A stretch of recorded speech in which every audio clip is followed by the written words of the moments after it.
marvelous. Can't we take a cab back to the plaza? We still have an hour before checkout time. We can't. We took a towel and 2 ashtrays. We're hot. Gosh, you still love me. After 6 days at the plaza, what's the trip? Well, that was the honeymoon. Now we're on regular schedule. I expected you to walk in here, shake hands, and start to manage. How do you do? It's my turn to say wow. For a lawyer, you're some good kisser. For a kisser, I'm some good lawyer. Something's happened? Something wonderful? Well, for Pete's sake, what? It's not positive yet. The office is supposed to call in 5 minutes and let me know. Call? What? I mean, they're calling. When? Now, they're on the phone now. Where? There. Why didn't you tell me? I forgot. You kissed me, and you got me all crazy. Any minute, maybe some other time. What's tonight at 10? Oh, don't worry about it. I'll arrange it all for you in the morning. I'm also a brilliant decorator. I insist you come. It's really very nice of you. Well, I told you. I'm a very nice person. Awesome swat. What's tonight at 10? Where is he going? Don't forget Friday.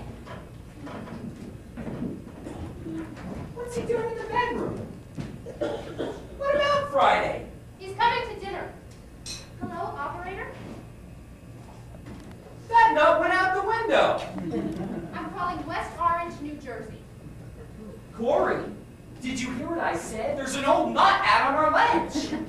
205-361-5422. Who are you calling? My mother. On Friday night, she's going to have dinner with that old nut. Hello? Jessie?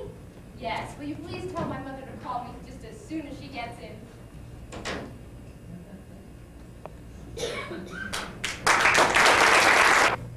You have to carry a whole personal conversation with me? On the stairs? Well, it's just that I had so much to say to you. I haven't seen you all day, and it takes you so long to get up the stairs. Everyone knows the intimate details of our life. I ring the bell and suddenly we're on the air. Tomorrow I'll yell, "Come on up, Harry. My husband isn't home yet." Wouldn't that be a gas if everyone thought I was having an affair with someone? Mr. Munchin thinks it's him right now. Well? Well, what? What happened in court today? Gump or Birnbaum? Birnbaum. Oh, Paul, you won! Darling, I'm so proud of you. Oh, what's wrong? Aren't you happy? Birnbaum won the protection of his name at no damages. We were awarded 6 cents. 6 cents? That's the law. We gotta be awarded something. So the court made it 6 cents. How much of that do you get?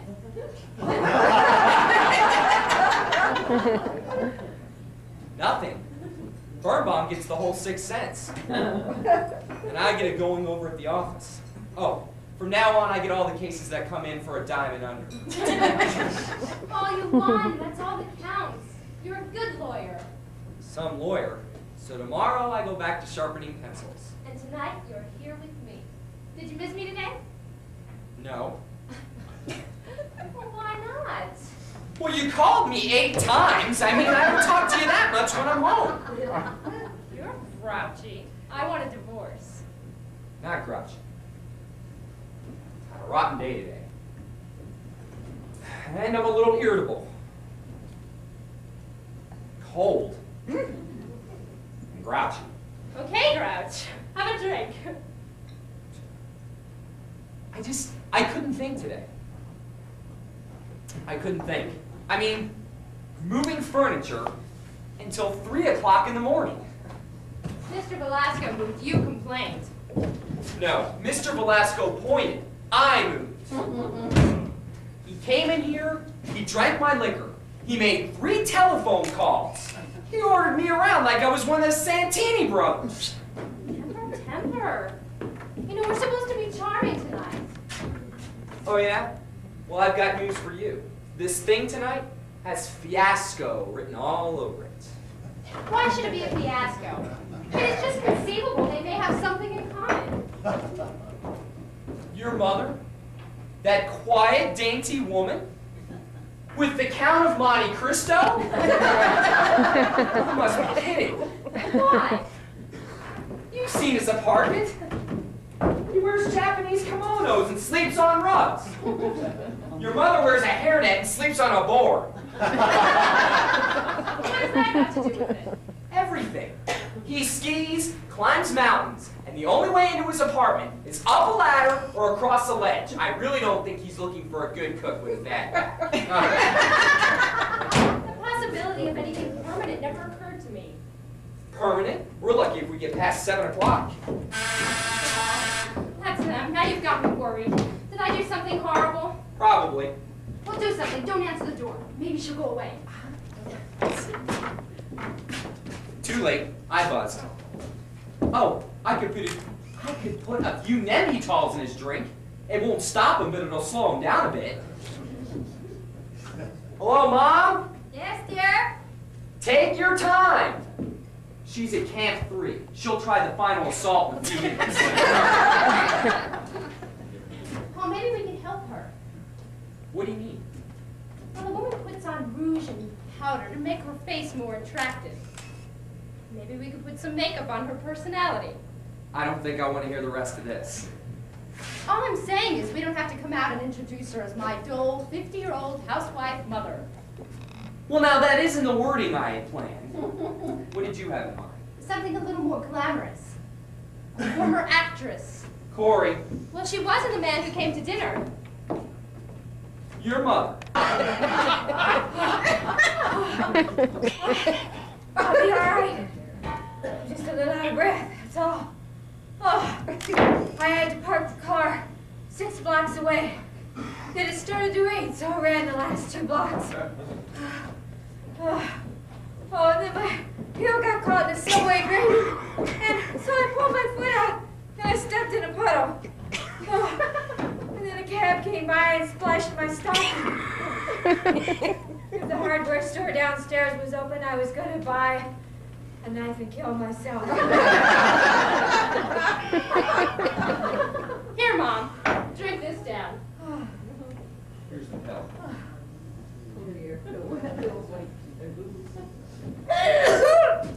A martini to wash down a pill? It'll make you feel better. I had a martini at home. It made me sick, so that's why I'm taking the pill. Oh, you must be exhausted. Oh, I just want to crawl into bed and cry myself to sleep. Oh, oh boy. How about an hors d'oeuvre? No, thank you, dear. It's just blue cheese and sour cream. Oh, I wish you hadn't said that. She doesn't feel like it, Corie. Oh, Maybe you'd like to lie down? no. Now? She can't lie down now. I can't lie down without my board. Just one good look around, that's all. That's right. You haven't seen the apartment with its clothes on, have you?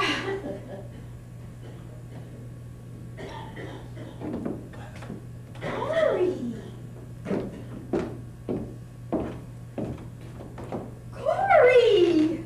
She doesn't like it. Like it, it's magnificent. And in less than a week? My goodness, how did you manage? Where did you get your ideas from? We have a decorator that comes through the window once a week.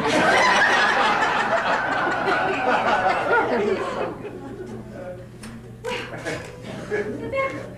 Were you able to get the bed in the bedroom? Yes. Come take a look at it. Yes, that's what I want to do is look at the bed.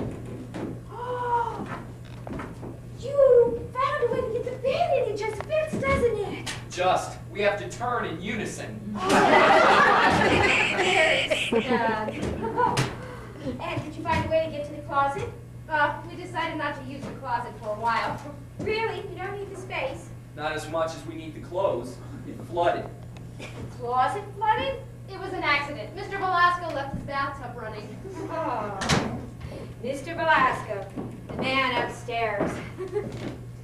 Oh, then you know about Mr. Velasco. Oh, yes, Corie had me on the phone for 2 hours.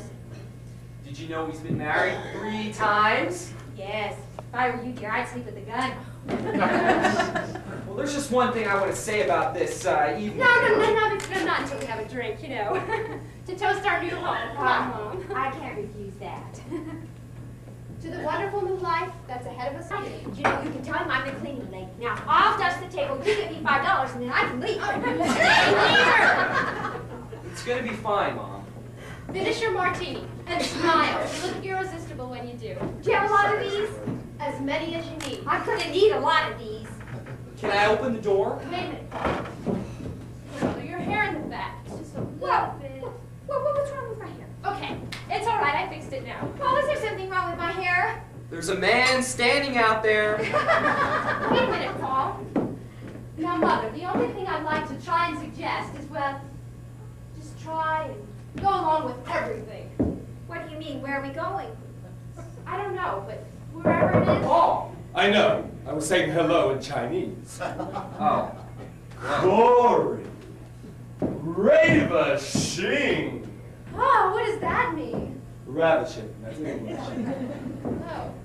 Oh. Paul, would you do the honors? Oh, of course. Mr. Velasco, I'd like you to meet Corey's mother, Mrs. Banks.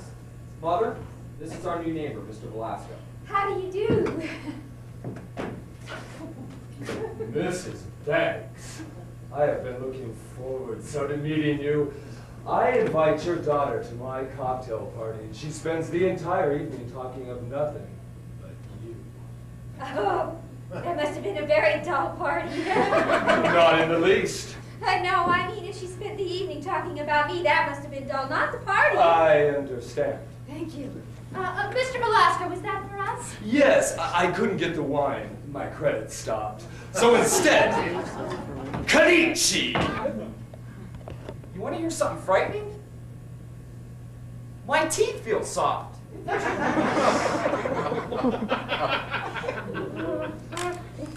know, it's funny. The best thing we had all night was the Kanichi. Well, Corie had a good time anyway, didn't she, Paul? Poor kid. Isn't often we get out to Staten Island in February.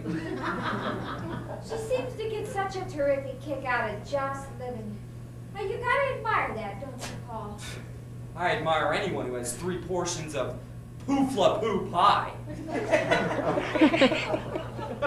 What's hula-hoo pie? Don't you remember? That goop that came in a turban. I thought that was the waiter. I tried, Paul, I really did, but I just couldn't work up an appetite the way they did. Come on, Mom. You mustn't blame yourself. We're just not used to that kind of food. I mean, you just don't pick up your fork and dig into a brown salad. You've got to play with it a little. Maybe I am getting old. I don't mind telling you it's very discouraging. Anyway, I don't think I can make it through coffee. I'm all out of pink pills. Where are you going? Home. I want to die in my own bed. What do I tell them? Oh, I don't know. Make up some clever little lie. Tell Corie I'm not really her mother. She probably won't want to see me again anyway. I'm the leader of the leader. Come on, Corie! Be ready? Oh, well, I was whistling the National Armenian Anthem. You were. And I blew out the pilot light. And that trip we took tonight. She never said a thing to me. She's too good a sport. Boy, oh boy. Bringing a woman out in the middle of the harbor for a bowl of sheep dip. It was Greek bean soup, and at least she tasted it. She didn't jab at it with her knife, drawing cute little epigrams like, ho, ho, ho, I think there's someone in there. That's right. That's right. At least I was honest about it. You ate 2 bowls because you were showing off for Al Capone at the next table. What are you so angry about? I told you I felt terrible for your mother. Why, where is she right now? Alone with probably the most attractive man she's ever met. Don't tell me that doesn't beat the hell out of hair curlers and the Late Late Show. Oh yes, I can hear it now. What sparkling conversation. He's probably telling her about a chicken cacciatore that he once cooked for the High Lama of Tibet.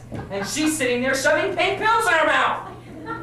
You never can tell what people talk about when they're alone. I don't understand how you can be so unconcerned about all this. Unconcerned? Unconcerned. I'm plenty concerned. Do you think I'm going to get 1 week of sleep until that phone rings tomorrow? I'm scared to death for my mother. But I'm glad there's finally the opportunity for something to be scared about. What I'm really concerned about is you. Me? Me? I'm beginning to wonder if you're capable of having a good time. Why? Because I like to wear my gloves in the winter? No, because there isn't the least bit of adventure in it. Do you know what you are? You're a watcher. There are watchers in this world, and there are doers. And the watchers sit around, watching the doers do. Well, tonight, you watched, and I did. Oh, yeah? Well, it was harder to watch what you did than it was for you to do what I was watching. Boy, Paul, you won't even relax for one night. You won't let your hair down for 1 minute. You know, sometimes you act like a... What? What were we going to say? A stuffed shirt? I didn't say that. Well, that's what you're implying. No, that's what you're anticipating. I didn't say you're a stuffed shirt. You are extremely proper and dignified. Oh.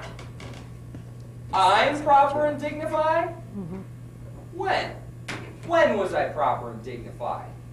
All right, the other night at Delfino's. You were drunk, right? Right, I was stoned. I didn't know till you told me in the morning. You're a funny kind of drunk. You just sat there looking unhappy and watching your drink. Look, I was watching my drink because I saw someone else watching my drink. Look, if you want, I'll get drunk for you sometime. I'll show you a slob. It'll make your hair stand on end. It isn't necessary. Wait. Do you know that at last year's New Year's Eve party at PJ Clark's, I punched an old woman? Don't tell me about drunks. All right, Paul. When else? When else was I proper and dignified? Always. You're always dressed right. You always look right. You always say the right things. You're very close to being perfect. That's a rotten thing to say. You know, I've never seen you without a coat. I always feel like such a slob compared to you. Before we were married, I was sure you slept with a tie. No, just for very formal sleeps. You can't even walk into the candy store and ask the lady for a Tootsie Roll. You've got to walk up to the counter, point at it, and say, "Yes, I'll have that thing in the brown and white wrapper." Aw, that's ridiculous. And you're not. That's just the trouble. Like Thursday night. You wouldn't walk barefoot with Two people should have to take more than a blood test. Maybe two people should be checked for common sense, understanding, and emotional maturity. Fine. Why don't you get it passed to the Supreme Court? Only those couples bearing a letter from their psychiatrist proving they're well-adjusted will be permitted to be married. You're impossible. You're unbearable. And you belong in a nursery school. Well, it's a lot more fun than the home for the fuddy-duddies. All right, Corie. No! No, don't you touch me. I don't want you near me ever again. No, wait a minute, Corie. No! Can't even look at you. Can't even be in the same room with you now. Why?